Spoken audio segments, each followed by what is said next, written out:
Hey good folks, what's up? My name is Leif, and I want to welcome you to my YouTube channel called Devs and Dice. This week's miniature is the Beholder Zombie from Wizkids, and I'm going to show you some of the steps I took to achieve this result. Now, when I painted this, I really was inspired by the look in the monster manual.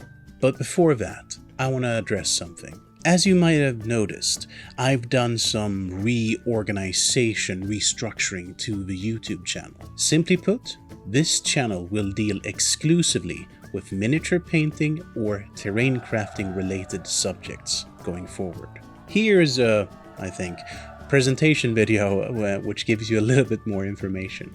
I'm currently working extra hard in order to set up a second YouTube channel where I'm gonna feature exclusively just the role-playing content, the actual plays, the game theory talks. I think this is the best for everyone. For you viewers, you know what you subscribe to, and for me, I can focus on things a little bit more. Anyways, enough about that. Let's have a look at how I ended up with this Beholder Zombie. A couple of years ago I started getting into D&D. As my passion for D&D grew, so did my collection of minis, and like many others out there, I now have boxes of shame. This is me painting every single one of my miniatures. Alright, so this is the Beholder Zombie from Wizkids Miniatures, part of the Nolzur's Unpainted line. Now I love Beholders and Undead, and this miniature combines them both. Amazing. A perfect combination. As you can see, there are some mold lines. They seem to be mostly on the eye stalks though. Removing the mold lines was easily done by just using a hobby knife. Now to start painting. I chose to use black red from Vallejo model color as my base coat. I'm really thinking about this one as if I was to paint a Caucasian skin, so dark red gives us a sort of nice undercoating. I thin out my paints to make sure that I don't cover any of those distinguishedly disgusting great details. Now this is after the first coat, and this is after the second coat. Nice. Next, I'm coming in with some dark flesh tone from Vallejo Game Color. I dry brush this onto the model using a large soft makeup brush. In general, I am trying to do the strokes from up to down, catching all of those protruding details. Next, without cleaning the brush, I come in with some tan from Vallejo Game Color. Essentially, I am repeating the previous steps, but I have a touch less paint in the bristles. At this point, I am not worried about the model looking sort of dry brushed, because I'm going to do some highlights and washes and shading in the later stages, which will all blend all of it together nicely. Also, let's remember, it's an undead creature, so if something looks messy, then it probably just adds to the end result. Next, I'm coming in with some flesh base from Vallejo Panzer Aces line.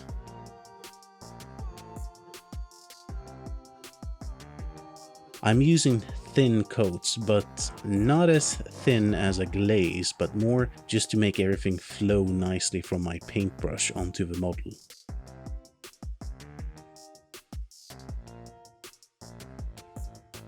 I'm picking out all the highlights all over the Beholder. This is actually one of the times where I purposely go overboard with the highlights.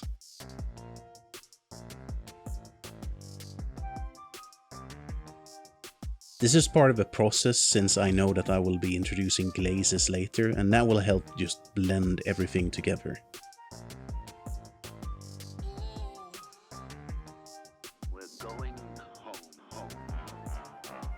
And be brave here. It looks quite stark and terrible, but it will be good in the end. Alright, on to the glazing. I started by adding some dark red to my wet palette. I thinned out this using water and started glazing in some undead, I guess, onto the model.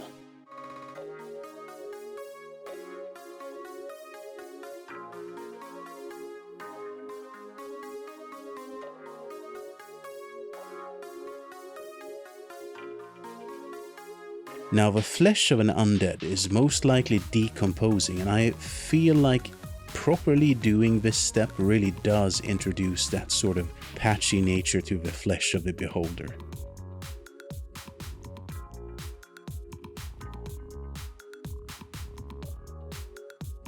As you can see, the glaze is not fully transparent, so it really helps to blend the shadows, midtones, and highlights together.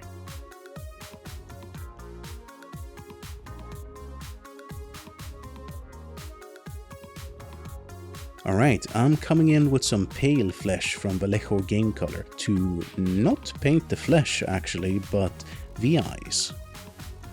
Again, looking at the concept art, I felt like the eyes have more of a pink, yellow, orange tone, so no point in base coating the eyes with a stark white.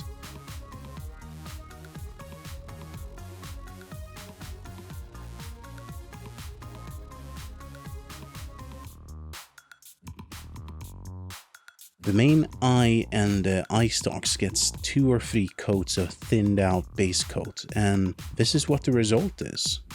Nice.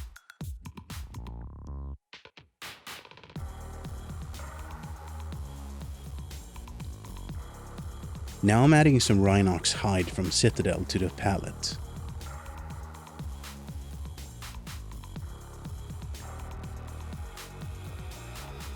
I'm trying to use this to start layering in some dark brown color on the teeth and the bony protrusion on the sides and the bottom of the beholder.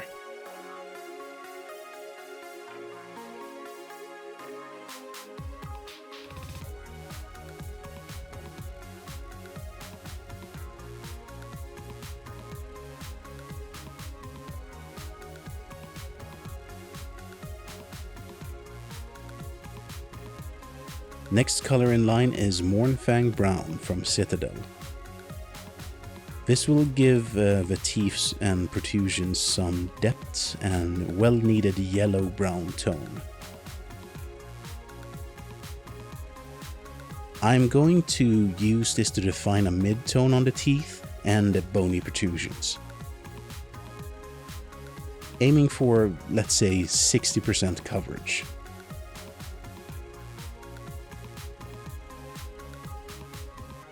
Alright, looking awesomely disgusting.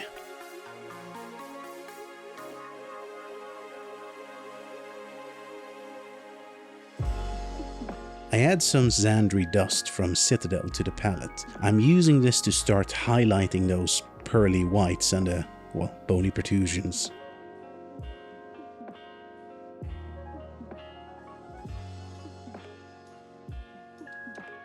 Alright, getting some nice definition now. Now I was a little bit hesitant on how to do that foggy glazed over effect on the eyes, so I decided to start with some Rhinox hide on the main eye. Now once that was dry, I came in with some off-white from Vallejo model color, and this was more of a glaze consistency.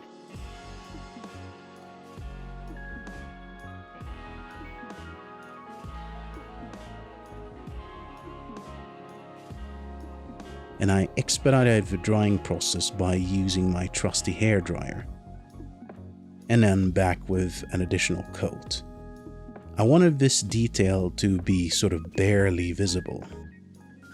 Once I was happy with the eye, I came in with some of that dark red color as a glaze on the eyes to introduce some well-needed pink reddish color in the corner of the eyes. Now again, looking at the concept art, I felt like there was a distinct yellow-orange tone to the eyes, and for that I tried some Fugen orange shade from Citadel.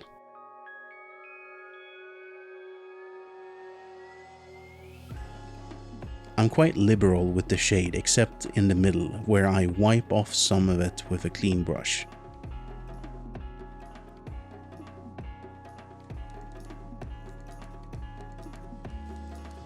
Now this is looking great, but I also noticed that the iris part of the eye had sort of become invisible.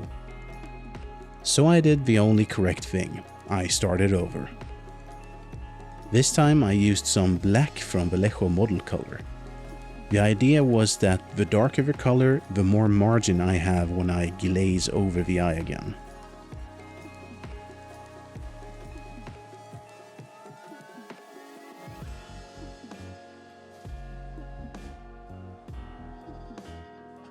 I also made it a little bit larger this time around simply because I wanted to look more sort of dilated.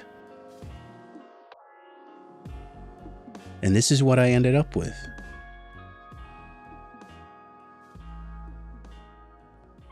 I started over with some thin layers of glazing. This time around I used more of sort of the pale flesh with just a tiny bit of the off-white.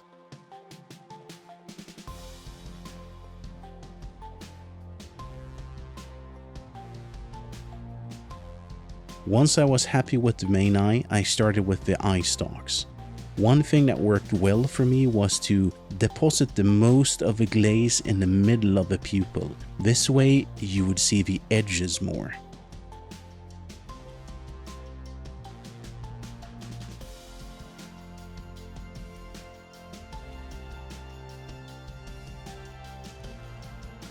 Alright, back in with some Fugen Orange shade from Citadel again.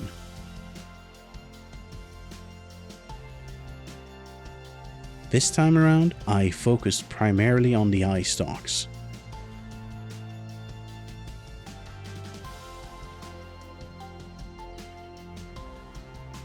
Once the shade was dry, I felt like I wanted some more red-brown into the sides of the eyes, so I decided to use some Reichland Flesh Shade from Citadel.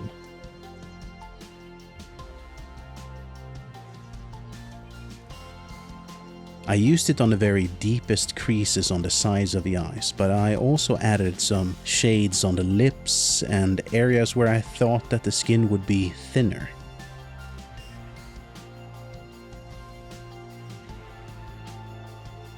And this is what we have so far, looking quite terrifying. The last thing I wanted to do was to add some blood. For this I used some dried blood and fresh blood from Vallejo Game Effects.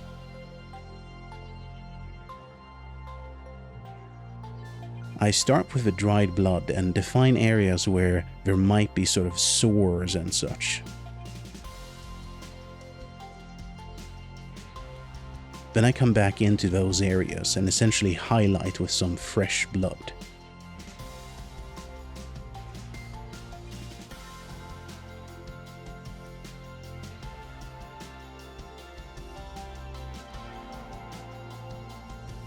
And I also added some on the tongue as well.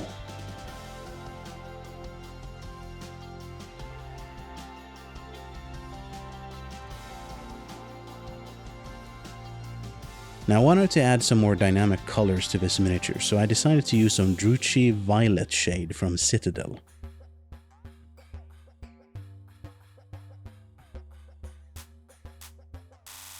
I wanted to introduce some more rotten feel to the miniature and also a bit more interest in the shadow to mid-tone areas.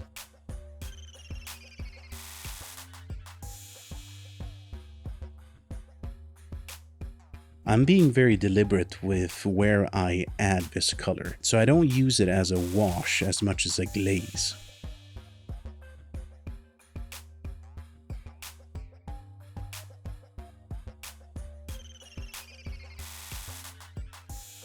And this is what we have so far. At this point I was fairly happy with what the paint job, and I wanted to focus more on the basing. Now I went with a similar idea as my original Beholder, but I wanted to take it one step further. Looking at my bit spin, I had some Frostgrave Cultist bits and, of course, the ever great skulls from Citadel. I removed 4 skulls from the Citadel sprue and 2 arms from the Frostgrave one. I pinned these and primed them with a flat black primer. Starting on the skulls, I decided to use some P3 jackbone to base coat the skulls. I used this to paint the skeletal hand as well. The arm that still had some flesh on was painted with the skin colors I already had in the wet palette. I used some Seraphim Sepia from Citadel to shade the skulls and the skeletal arm.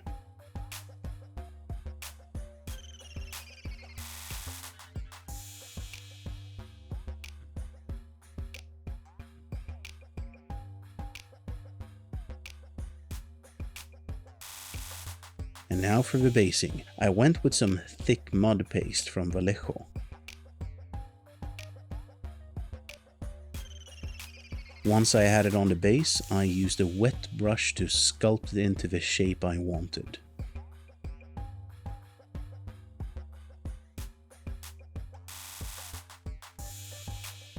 And once I was happy with the mud, I just stuck in my bits into the mud. And I think this is where we're gonna have a look at the final result.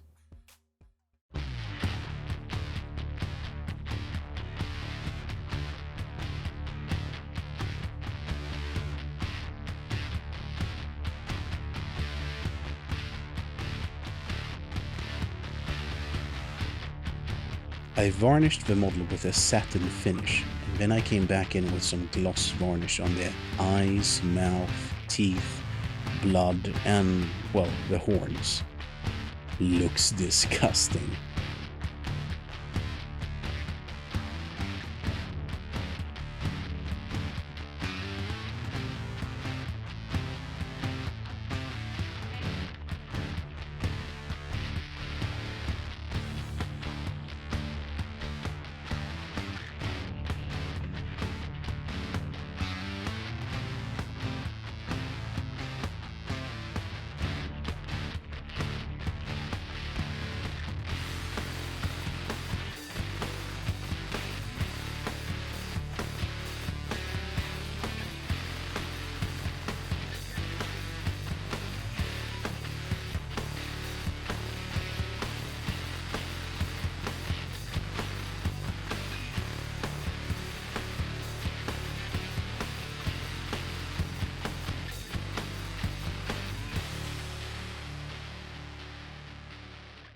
Alright, that's it for this week.